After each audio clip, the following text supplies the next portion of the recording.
From Creamer Media in Johannesburg, this is the Real Economy Report. Our top stories this week.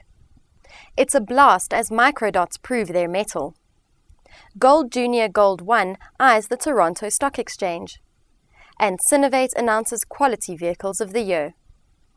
It's technology the size of a grain of salt, but inside the tiny microdot is a 17-digit code that can identify a car and link it to its owner. It's also the newest weapon in the police's arsenal against vehicle theft. Irma Fente investigates. Every year, more than 12,000 recovered but unidentified vehicles, worth around 1 billion rand, are destroyed by the South African Police Service.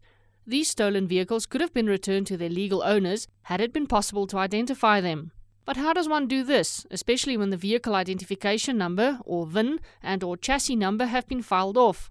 Well, how about spraying 10,000 tiny microdots over 88 different spots on a vehicle, each one carrying the vehicle's vital statistics? Business Against Crime South Africa Violent Organised Crime Workgroup Project Manager Forshia Burgers explains how the technology works. The microdot technology works in the sense that we dot the vehicle with 10,000 dots. It's a very small dot, typically 0.8 millimeter and smaller. And on the dot, we have the VIN number, the vehicle identification number, or the chassis number of the vehicle, or a PIN, a unique identification number that identifies the vehicle. So if we can find one dot on the vehicle, we can identify the vehicle positively. The big question is whether these dots can really withstand the severe actions of South Africa's criminals, and what better way to test it than under the Free State skies with 20 kilograms of high explosives, detonated at 7,800 meters a second, with a resultant heat of around 3,000 degrees Celsius. When the dust on this Business Against Crime experiment settled, the microdots were still there, proving that they are a suitable tool in the fight against vehicle theft in South Africa. However, only a very small number of local vehicles, around 400,000 of a vehicle park of more than 8.5 million, currently carry microdots, something which Burgers would like to change. We would like to have it on all new vehicles. I know that there are problems with it. It is a cost factor. We are in a difficult financial times now. But it is still the cheapest to market at the manufacturer level or the importing level.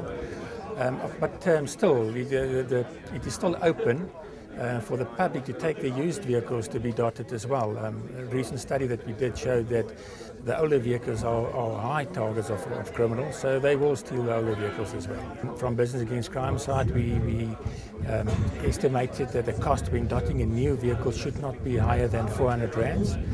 And when going to the aftermarket or the used vehicles, it can go up to 1,800, even to 2,200.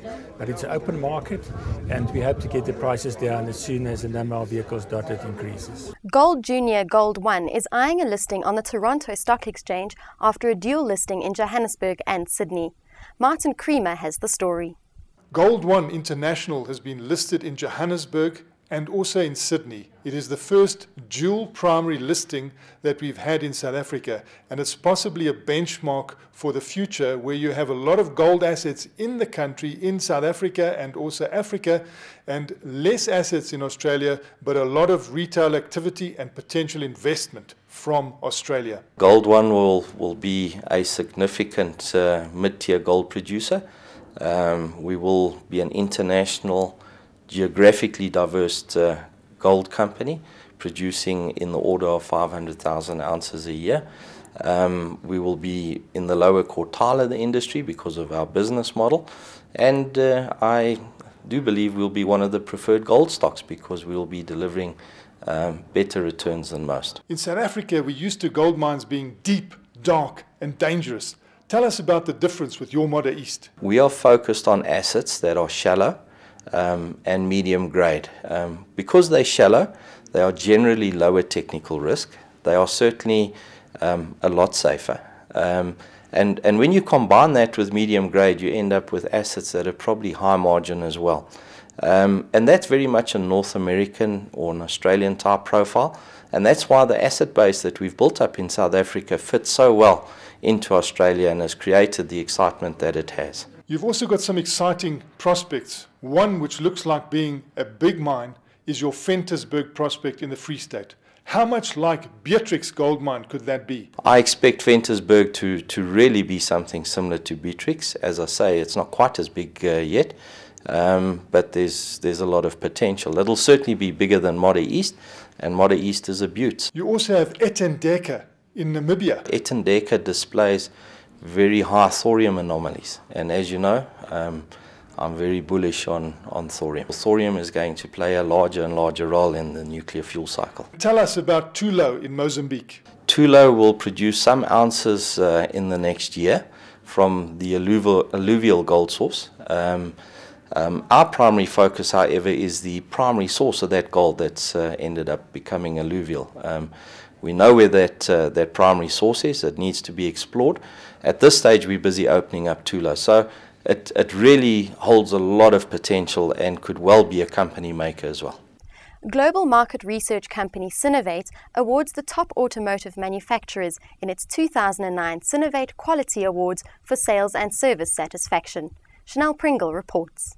Mitsubishi, Nissan and Toyota have walked away with the top honours in Synovate's Quality Awards for Sales and Service Satisfaction, which rates the satisfaction of automotive consumers when buying new vehicles and having vehicles serviced. Richard Rice, Synovate Global Motor Research Sales and Marketing Director, reports that these manufacturers received gold awards in all 4 of the service categories.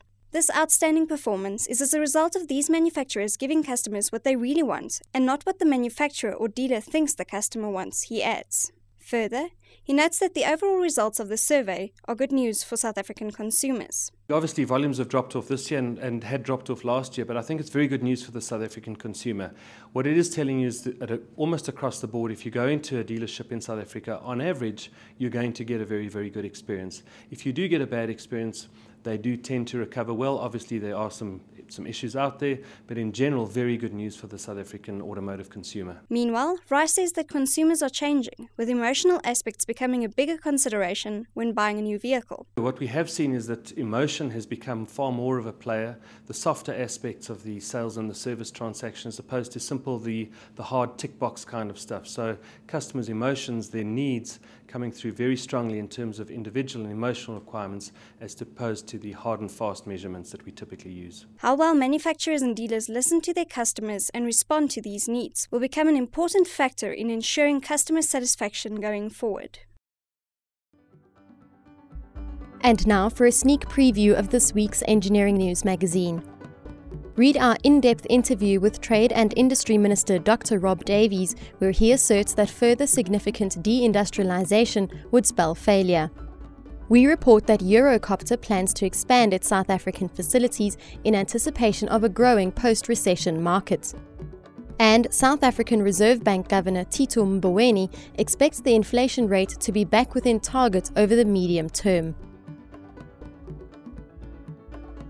And in Mining Weekly this week, read our cover story on DRD Gold as it ramps up its surface mining projects to reduce costs. We report that the ferrochrome down cycle seems to be bottoming, and gold major AngloGold Ashanti is planning a new R1 billion plus uranium expansion at the Kopanang mine. That's Creamer Media's Real Economy Report. Join us again next week for more news and insight into South Africa's real economy.